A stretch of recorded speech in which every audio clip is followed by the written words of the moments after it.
Merci à tous d'être présents pour ce slot à propos du coup de Hyperledger Fabric et de la création d'un réseau de blockchain privé. Donc ça fait un bout de temps qu'on entend très souvent parler de la blockchain, majoritairement à cause de Bitcoin, et on n'arrête pas d'entendre parler donc, de Carrefour qui met en place son réseau de blockchain. On entend en fait un petit peu ça comme une solution un peu magique, et comme quoi c'est la grande technologie de demain, et ça répond magicalement à toutes les situations possibles. Donc c'est pour ça que j'ai fait ce talk là, c'est qu'on va voir ça ensemble, on va vérifier. Et on va voir déjà dans un premier temps comment est constitué un tel réseau, donc d'un point de vue technique, et surtout ça va vous aider pour vous pour savoir si une blockchain donc privée est une solution dont vous pourriez avoir besoin pour un de vos projets. Donc, hop, alors, pour commencer, qui suis-je? Je suis Vincent Ségouin, je suis un développeur full stack chez Xebia. Donc, je suis plus habitué à faire soit des projets en Java ou en Node.js. Et cependant, c'est en mai 2018, on m'a réquisitionné en fait, on m'a demandé de réaliser un POC pour une création d'une blockchain privée pour un client sur un délai très restreint. Donc, en fait, ils avaient besoin de tester un use case, ils voulaient tester la blockchain privée, ils voulaient tester Hyperledger Fabric, voir si c'était cohérent. Et du coup, c'est pour ça que j'ai dû réaliser ce projet. Donc, ce talk a pour objectif de présenter ce que j'ai construit sur ce POC de 3 semaines et vous fournir en fait mon retour d'expérience, et en espérant que cela vous donne des pistes de réflexion. Alors, pour commencer, avant d'attaquer Hyperledger Fabric, il serait bon ton de commencer par savoir qu'est-ce que la blockchain. Donc, basiquement, une blockchain, c'est une base de données, c'est un système de base de données qui est distribué. Donc, qu'est-ce que ça veut dire? Donc, ça signifie que contrairement à une base de données standard, un petit peu de type Oracle, MySQL, MariaDB, n'importe quoi, donc, les informations sur ce genre de base de données, toutes les informations sont sur un serveur unique, donc appartenant à une société, à une personne physique, et l'information se retrouve sur un seul endroit.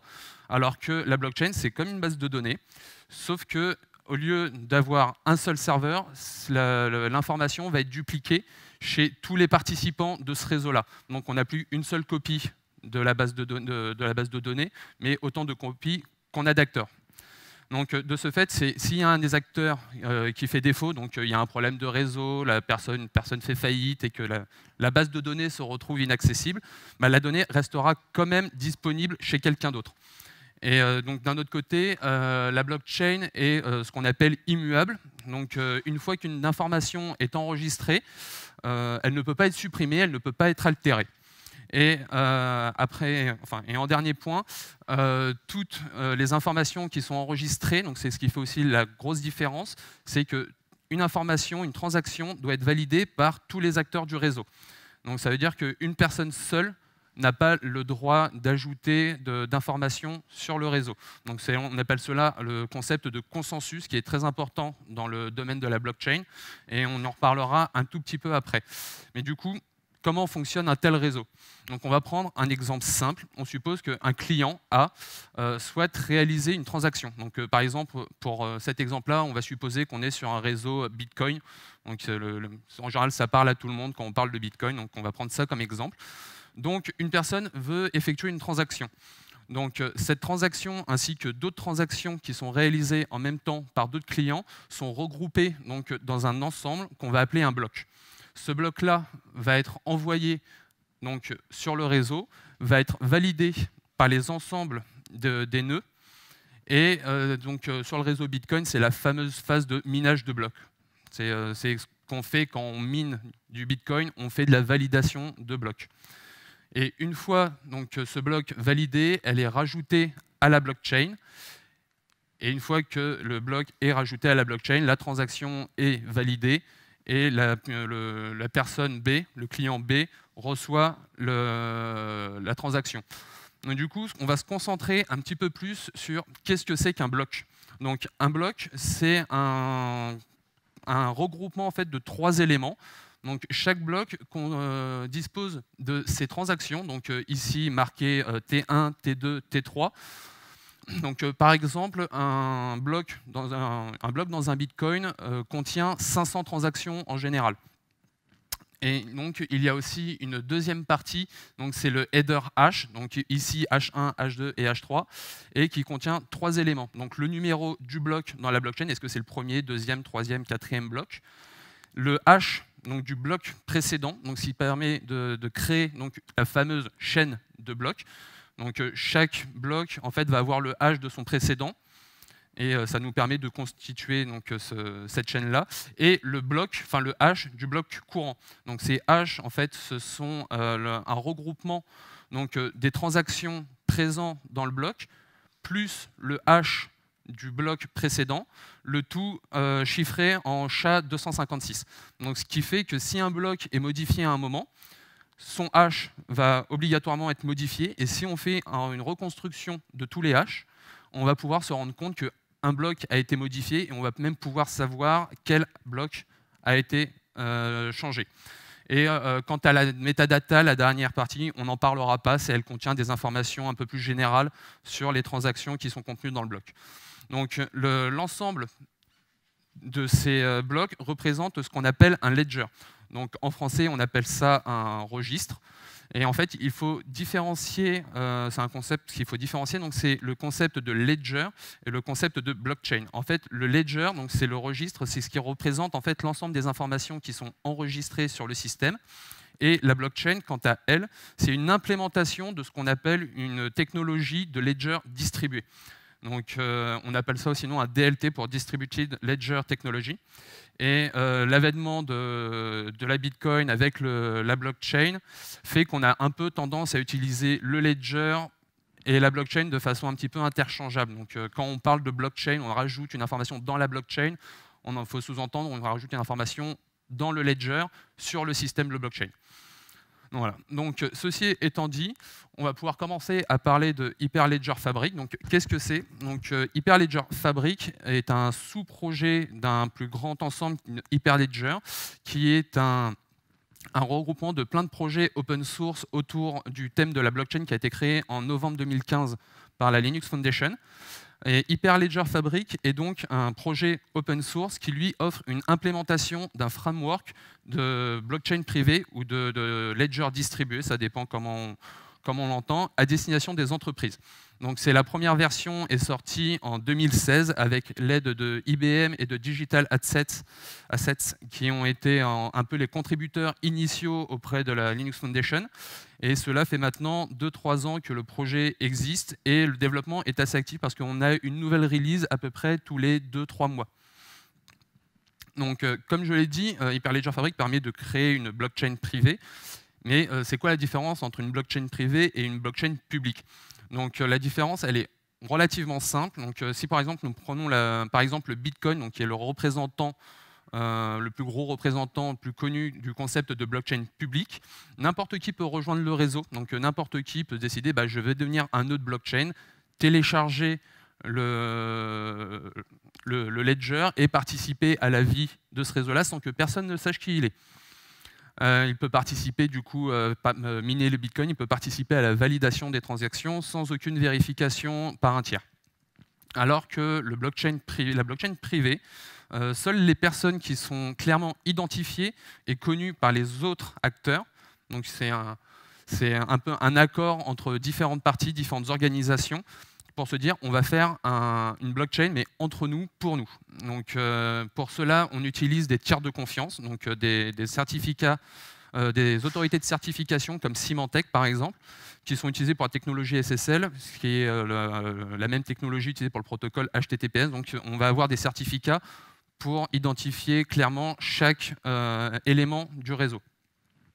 Et la grosse différence aussi, c'est que seuls certains nœuds du réseau qui sont bien identifiés peuvent participer à la validation des transactions. Donc, une fois que le chain code est installé sur certains nœuds. Donc, la chain code, c'est le nom qui est utilisé par Hyperledger Fabric en fait, pour parler des smart contracts.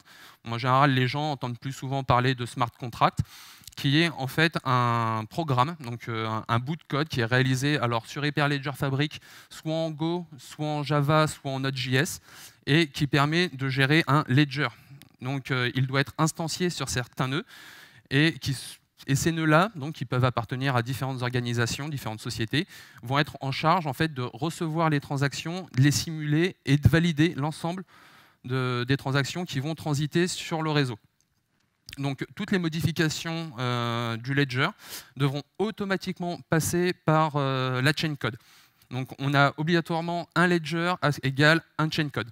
Donc, les deux sont indissociables.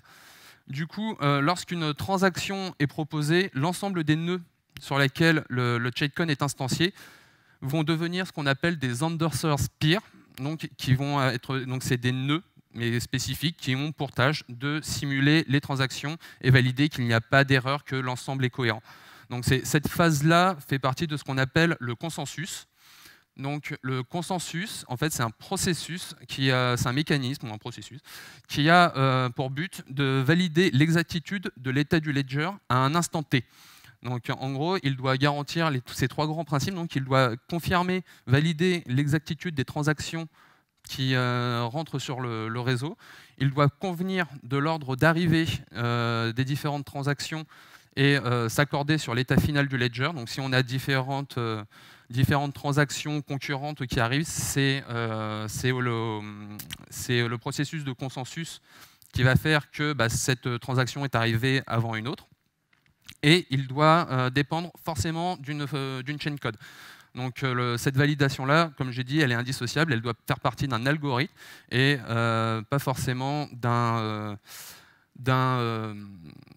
d'une raison arbitraire, enfin d'une volonté arbitraire de bon ok, cette transaction elle est valide sans aucune vérification. Donc dans Hyperledger Fabric, ça se traduit en trois grandes étapes. Donc la première, c'est la validation de la transaction par le client. Par l'ensemble de la transaction proposée par le client à l'ensemble des endorsers peers. Et ces nœuds donc, vont simuler la transaction, voir s'il y a des erreurs. Si on prend par exemple la création d'un utilisateur qu'on veut pour X raison enregistrer dans la blockchain, il va y avoir une règle de validation qu'un utilisateur doit être unique. Donc du coup, s'il y a une transaction qui est envoyée sur le réseau et qu'on se rend compte que non, cet utilisateur il existe déjà dans le ledger, ça va provoquer une erreur et la transaction ne sera pas valide. Donc c'est ce que j'entends par la cohérence. En fait, c'est l'ensemble des règles de gestion qui font que l'état est correct. Donc la seconde validation de la transaction se réalise par un autre composant qu'on va voir un petit peu plus tard, qui est l'ordering service. Donc c'est un composant du réseau qui, lui, se charge de définir l'ordre d'arrivée des transactions. Il vérifie que les transactions sont légitimes, donc c'est d'un point de vue autorisation. Donc par exemple, si on a un réseau avec 3 organisations et qu'on en dit que telle organisation n'a qu'un accès en lecture, si l'ordering service voit que non, cette personne-là, elle essaye de faire une écriture, non, tu n'as pas le droit. Donc c'est lui qui se charge de faire cette vérification-là, et c'est lui qui va se charger de prendre les transactions et de les mettre en bloc.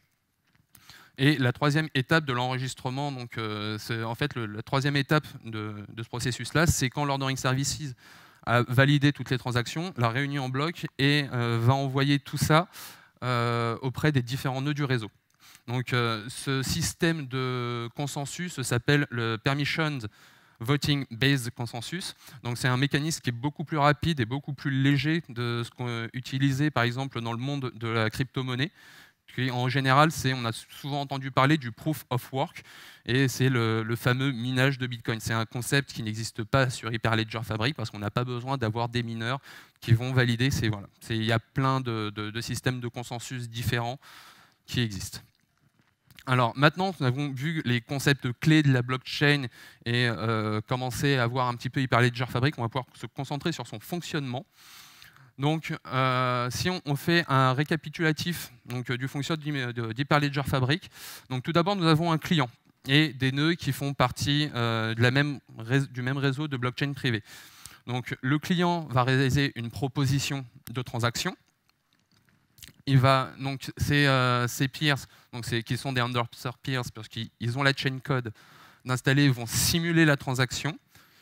Ils vont renvoyer à l'application le fait que les transactions sont validées avec une petite signature. Ces signatures-là vont être packagées par l'application et envoyées à l'ordering service. Donc l'ordering service, lui, va se charger de réceptionner là. Il va vérifier que les polices, donc que les autorisations et les différents droits des différentes organisations sont corrects. Et il va envoyer la transaction, enfin le nouveau bloc, aux différents nœuds. Donc à ce moment-là, les différents nœuds mettent à jour leur ledger. Et voilà. Et maintenant que les concepts sont en place sur le fonctionnement global d'Hyperledger Fabric, voilà à quoi ressemble un réseau assez standard du réseau blockchain. Donc on met en place différentes organisations, donc organisations 1, 2 et 3. Donc ces organisations-là, ça peut être donc, des entreprises, une personne physique qui a le droit, une société d'audit qui a pour charge de vérifier la traçabilité des différents trucs. Enfin, on peut inventer ce qu'on veut comme système.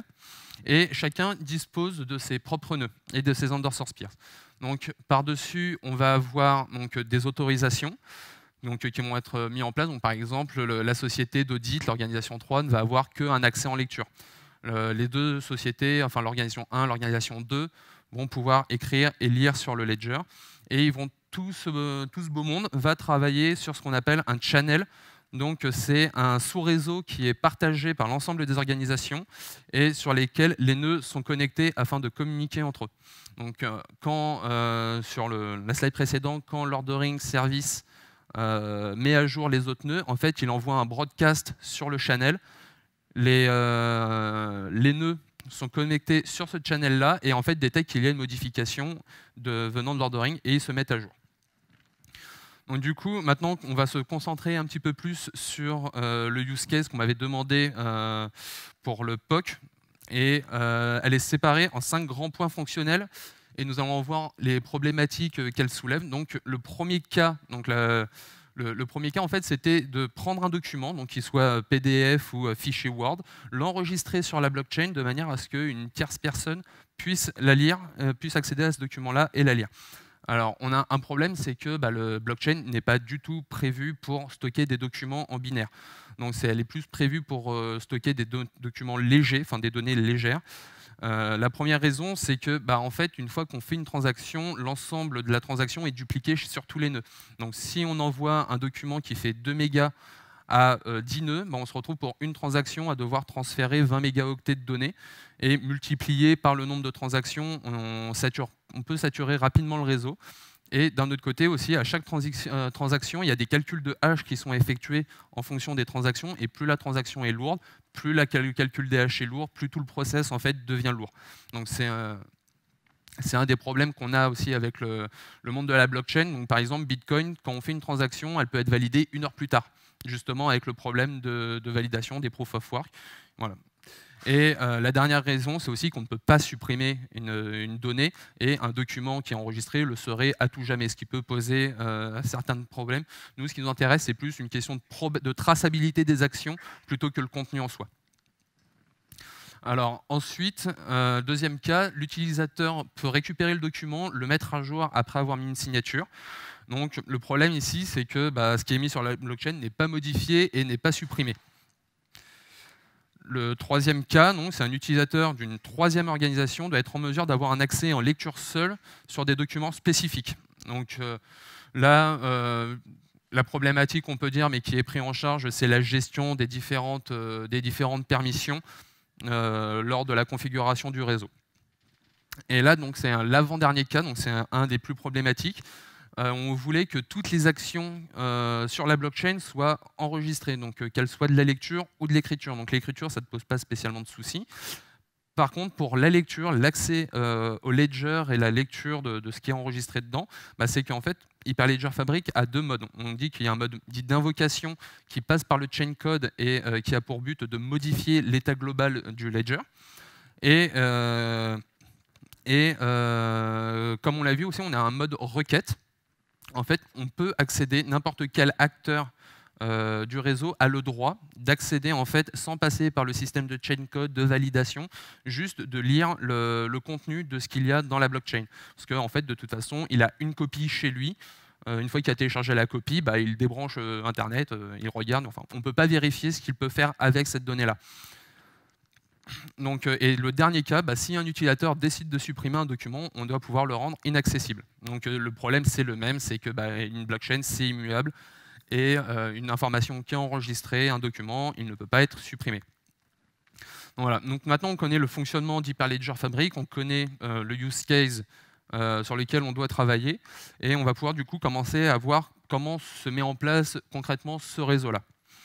Donc, tout d'abord, pour une question de simplicité lors du POC, j'ai utilisé d'utiliser AWS. Donc c'était pour le coup, c'était le plus simple parce que je pouvais facilement monter des serveurs, fabriquer des VPC. Donc là, j'ai séparé en 3 grosses briques. Donc déjà, j'ai 2 VPC, donc un privé pour une question de sécurité qui, elle, va héberger en fait tout le réseau blockchain. Donc il va recevoir en fait les différents nœuds, donc de manière à ce que ça soit isolé d'Internet, de manière à ce que n'importe qui ne puisse pas accéder rien qu'au réseau ou même pinguer les nœuds.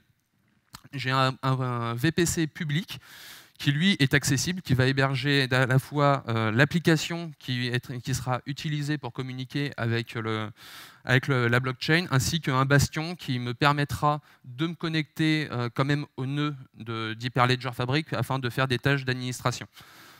Et à côté de ça, on a un espace de stockage, donc un S3, afin d'enregistrer les différents documents. Donc c'est la technique qu'on a décidé de faire, c'est que le document, parce que vu qu'on ne peut pas l'enregistrer sur la blockchain, puisque ce n'est pas fait pour ça, on va le déporter sur un stockage S3, et dans la blockchain, on enregistrera juste l'emplacement du fichier.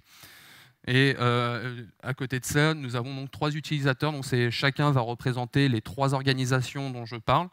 Et histoire de ne pas trop dupliquer, les 3 utilisateurs vont partager la même application. Alors, maintenant qu'on connaît l'architecture, on va se commencer du coup sur la mise en place du réseau. Donc, pour commencer, on va devoir préparer les différents fichiers de configuration afin d'initialiser déjà la base du réseau. Et comme je l'ai dit au début, dans le réseau, tout le monde se connaît. Donc on est obligé d'avoir des certificats afin que tout le monde soit identifié clairement. Et Hyperledger Fabric, pour une question de développement, au lieu de devoir passer par Symantec pour nous générer des certificats, Hyperledger Fabric nous fournit un outil qui s'appelle Cryptogen, qui prend en entrée donc la topologie du réseau. Donc on le dit, voilà, j'ai 3 organisations, chacun va avoir 4 nœuds, et il va nous générer automatiquement une liste de certificats qu'on va pouvoir utiliser. Et à côté, nous avons un autre outil qui va être config.txgen, qui est aussi fourni par Hyperledger, et qui lui aussi prend en entrée un fichier de configuration donc, qui contient la topologie, mais un peu plus finement parce qu'elle dispose aussi de différentes configurations sur son comportement. Donc, par exemple, comment l'ordering service doit se comporter, quelle organisation dispose de quel droit sur la communication.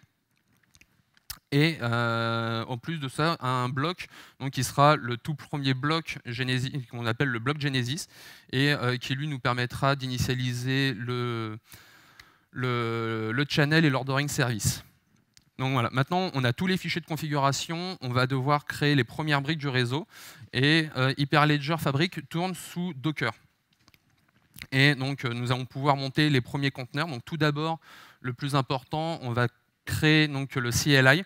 Donc c'est un outil d'administration qui est fourni par Hyperledger et qui va nous permettre après coup de lancer toutes les configurations. Donc là pour l'instant, on va créer aussi du coup l'ordering services et les différents nœuds du réseau.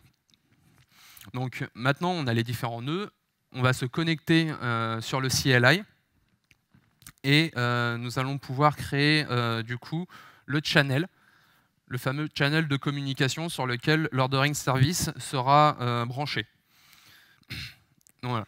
Donc maintenant, on a le channel qui existe et on va demander aux différents nœuds de se connecter à ce dernier. Donc on fournit du coup le Genesis block qui connaît les informations du channel, il connaît les différentes URL et du coup il est utilisé pour se connecter. Donc maintenant on a donc 4 nœuds, on a l'ordering service, on a le CLI pour faire l'administration, on a le channel. Là maintenant ce qui nous manque en fait c'est de pouvoir travailler avec, et en fait ça va être les chain codes. Donc on va sélectionner 2 nœuds de 2 organisations différentes qui vont être des undersource peers sur lesquels on va installer le chain code. Donc le fait d'installer le chain code, c'est juste d'uploader le fichier sur le système de fichiers du nœud. Et après ça, pour pouvoir l'utiliser concrètement, on va être obligé de l'instancier. Donc l'instanciation, ça va nous construire aussi des conteneurs Docker qu'on appellera en fait, qui sont reliés en fait aux nœuds sur lesquels ils ont été instanciés, mais qu'on va pouvoir appeler directement pour pouvoir faire nos différentes transactions. Donc voilà. Donc le réseau a été construit. On va pouvoir maintenant se concentrer un petit peu plus sur l'application sur laquelle on va pouvoir communiquer avec. Donc voilà. Donc l'application, c'est une application web standard que j'ai réalisée en Node.js avec une architecture qui est assez simple. Donc c'est en 3 couches avec l'API REST, la couche service qui va gérer les petites règles de gestion et la couche, alors je les ai mis au même niveau, mais donc la couche de persistance. Avec donc une petite première particularité, donc ça va être le CA client, car comme ce que j'ai dit, en fait, c'est tout le monde doit être identifié, tout le monde doit avoir des certificats, et les utilisateurs ne font pas exception à ça. Donc on va avoir ce client-là qui va nous permettre en fait de générer donc des certificats qui vont être utilisés pour les utilisateurs. Et la dernière brique, en fait, ça va être donc le client blockchain, qui, lui, permettra de faire soit des requêtes, soit des invocations de la blockchain. Donc il connaît les URL des différentes undersource peers, et c'est là-dessus qu'on se base pour communiquer avec.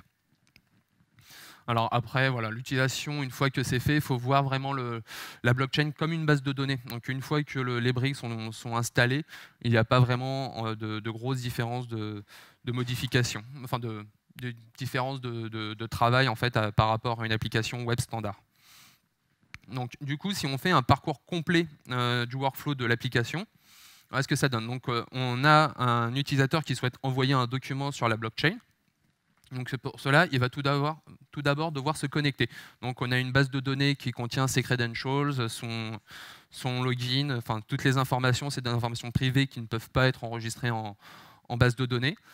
Et nous en profitons aussi pour récupérer, donc soit demander ses certificats, soit d'en générer si c'est un nouvel utilisateur, afin de pouvoir après coup communiquer avec la blockchain. Donc maintenant que nous avons été connectés, on va pouvoir faire l'upload du document. Dans un premier temps, on va enregistrer donc temporairement sur S3 le document, parce qu'on n'a toujours pas validé, enfin cette transaction-là n'a pas encore été validée par la blockchain. Donc, une fois que cela est fait, on va demander à l'undersource peers, tiens, il y a tel utilisateur qui a ce document que j'ai stocké à cet endroit-là, et avec donc, les différentes règles en fonction des use cases et des règles de gestion. Il dit voilà, il y a telle personne qui va enregistrer tel document pour telle personne. Est-ce qu'il a le droit?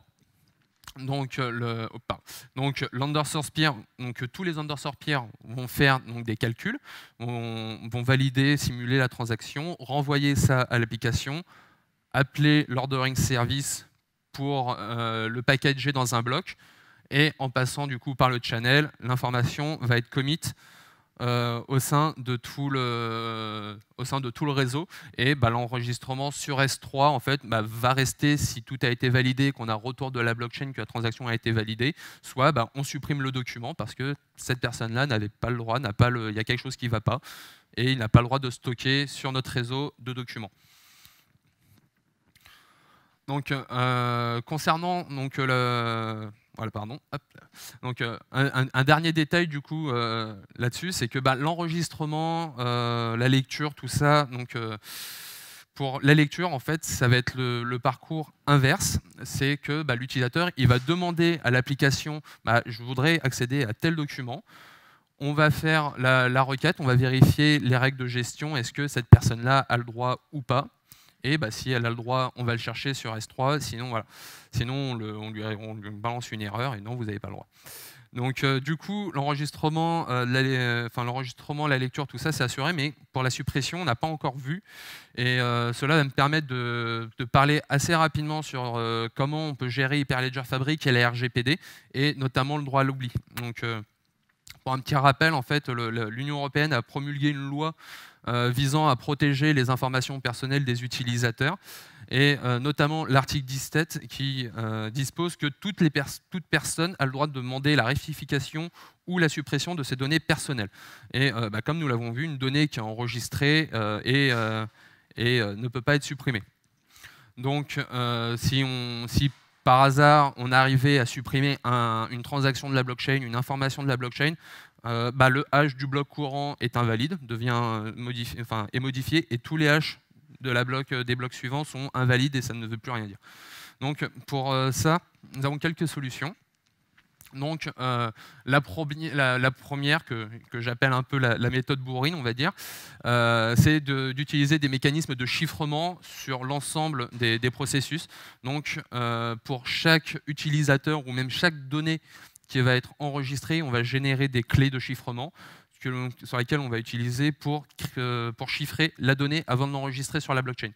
Donc du coup, même si une personne peut y accéder déjà, s'il n'a pas la clé, il ne pourra rien en faire. Et pour la déchiffrer, en fait, on continue le parcours standard. Et le problème, donc, c'est que déjà, cette méthode-là peut facilement être contournée si la méthode de chiffrement n'est pas assez puissante, parce que la personne a accès à la donnée et peut faire une attaque par brute force et décrypter l'information. Et ça peut être relativement lourd en termes de génération de clés et de gestion. Ça rajoute une complexité qui est assez importante. Et du coup, si on veut supprimer en fait le document, il suffit de détruire la clé de chiffrement qui a été utilisée, et il n'y a plus techniquement moyen de déchiffrer proprement cette information-là. Donc la deuxième solution, sinon, c'est celle qui est proposée par Hyperledger Fabric, qui sont le concept de collection privée. En fait, le concept de collection privée, c'est qu'on va séparer l'information en deux éléments distincts. Donc, tout d'abord, nous avons l'information en tant que telle, claire, qui va être enregistrée sur une base de données déportée à l'intérieur du nœud qui est autorisé pour stocker cette information-là. Donc, l'organisation 1 veut stocker une donnée très sensible et qui ne veut pas que ça sorte de son organisation, il n'y aura que les nœuds de cette organisation qui disposera de l'information en clair. Et la deuxième partie, ce sont les hashes, donc des documents ou des fichiers, de la transaction, uniquement les hashes qui, lui, va passer donc, par le système standard, donc, qui va passer par l'ordering service, qui va être mis dans un bloc, qui va être validé, et qui va être enregistré sur l'ensemble des nœuds du réseau. Donc, pour donner une meilleure vision de ce que c'est ce système de collection, voilà un petit schéma. Donc, on voit qu'on a deux nœuds. Donc, le premier nœud qui est un nœud qui fait partie des nœuds autorisés par une organisation et qui contient donc l'état du channel, donc qui contient le hash de la transaction et des informations, et le private state, qui l'information qui est en clair. Et le nœud qui n'a pas ces droits-là se retrouve avec uniquement les hashes et ne sait pas du tout qu'est-ce qui est contenu dans cette information-là. Et pour la destruction, en fait, vu que la collection privée n'est pas un élément de la blockchain, c'est une base de données séparée, on peut supprimer ces informations-là. Donc ça permet d'avoir... Hyperledger propose donc du coup un système qui est relativement souple pour pouvoir gérer ces problèmes de suppression.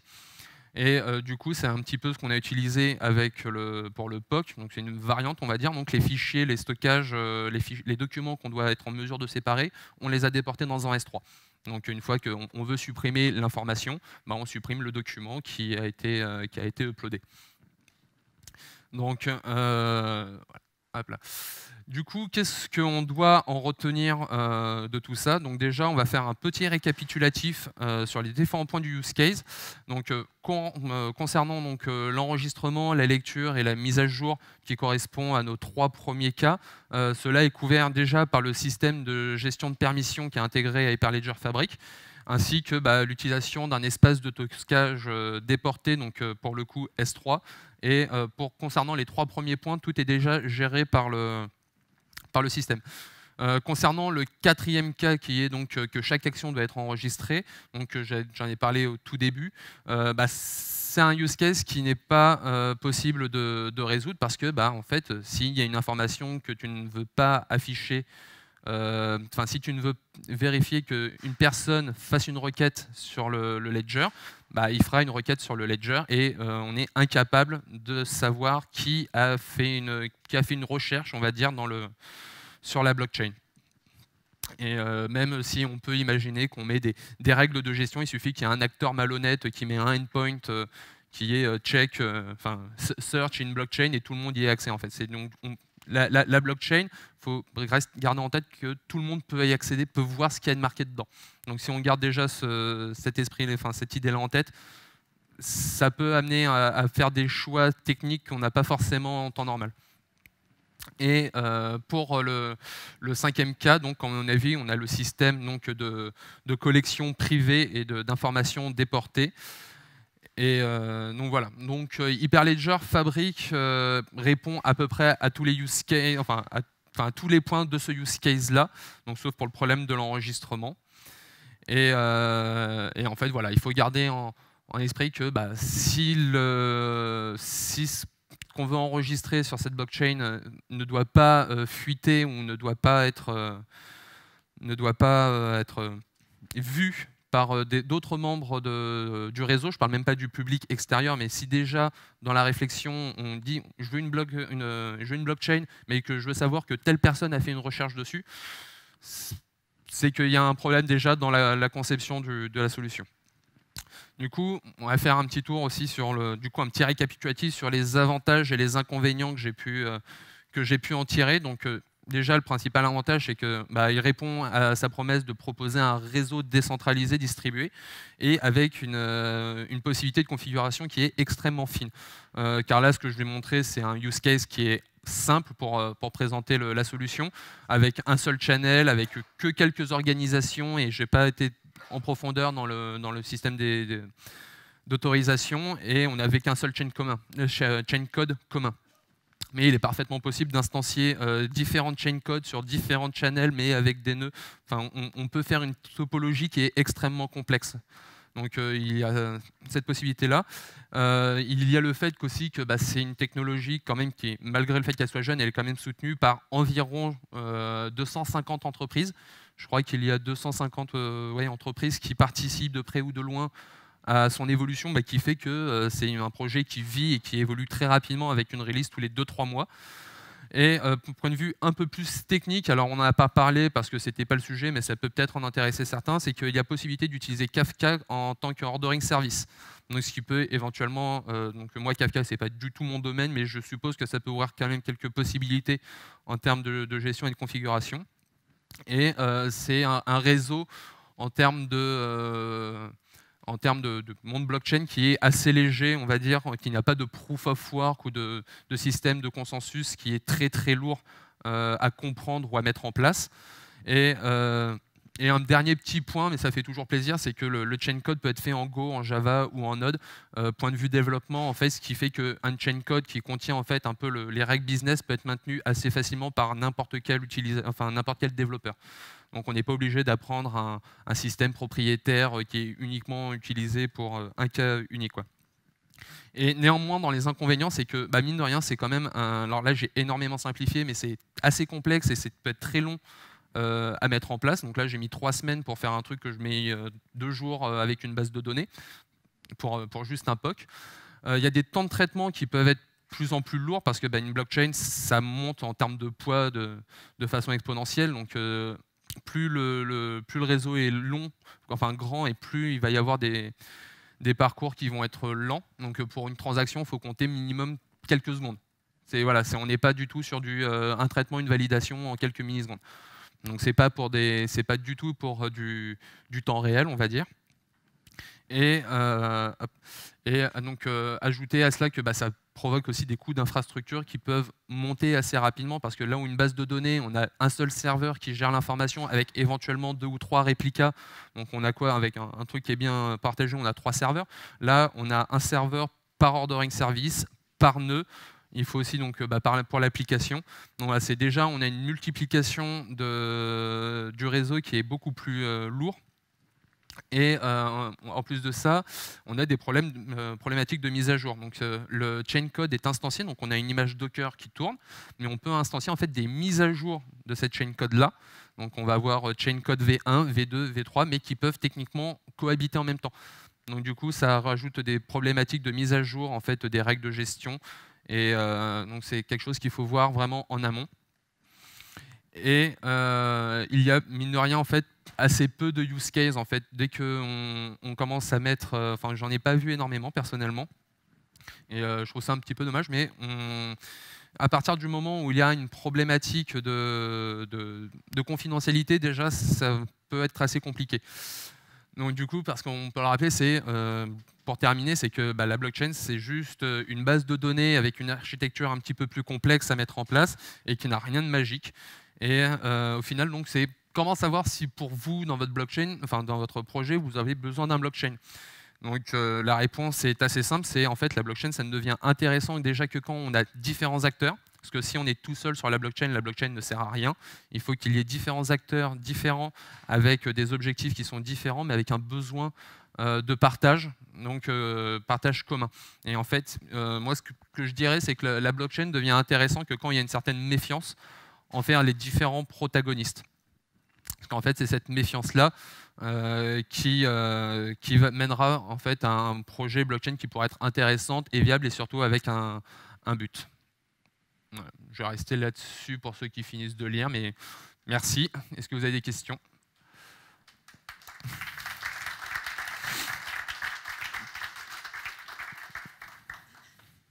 Tu as allumé le micro ?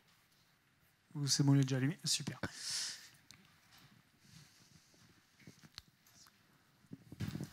Merci pour cette présentation fort instructive.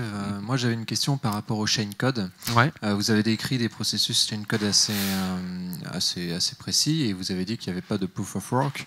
Mais est-ce que vous savez si on a totalement la possibilité de mettre n'importe quel type de preuve, voire même pas de preuve, si on a envie de travailler sur ce genre de problématique ?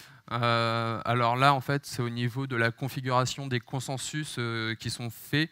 Alors, j'ai pas creusé énormément sur ce sujet-là. Je suis resté sur le système de consensus basique, on va dire, d'Hyperledger. Mais je sais qu'on peut normalement configurer différents systèmes. Alors, pour le proof of work, je ne sais pas. Mais je pense qu'il faut creuser un peu là-dessus. Mais je sais qu'il y a un endroit où on peut configurer ce genre de comportement. Donc, c'est au niveau de l'initialisation du channel. Dans le fichier qu'on avait vu, il y avait ce consensus type ou quelque chose dans le genre. Et donc, je pense que oui. Alors, je ne suis pas un oui à 100%, mais je pense que oui. Une autre question peut-être ? Rien du tout. Non, ouais. Vu que j'ai vu plein de fichiers IML, ça passe par du déploiement en cible ou il y a des choses comme ça ? J'ai pas entendu tout le... Vu que j'ai vu plein de fichiers IML, ça passe par du déploiement en cible, il y a des trucs comme ça ? En fait, vu que le déploiement, en fait, c'est du Docker, donc je pense que tu peux le lier en fait les fichiers YAML. Alors tu as une partie de fichiers YAML qui était juste des fichiers de configuration, donc qu'on peut modifier comme on veut. Et après au niveau de si on veut faire un déploiement, donc je me suis pas amusé à commencer à faire du Ansible ou n'importe quel orchestrateur, mais normalement il n'y a rien, il n'y a pas de contre-indication, on va dire. Pour la création de nœuds, après c'est au niveau de la configuration, c'est des scripts. Il faut se connecter en SSH sur le CLI qui, lui, a un peu connaissance de tout ce qui se passe et on passe dessus. Donc, je pense qu'il y a moyen d'automatiser tout ça. Donc, je ne sais pas si ça répond. Mais... Ok. On a le temps pour une dernière question, peut-être, et après, je vous toucherai 2 petits mots. Question ? Non ? Très bien. Bon, merci encore. Merci Vincent. beaucoup.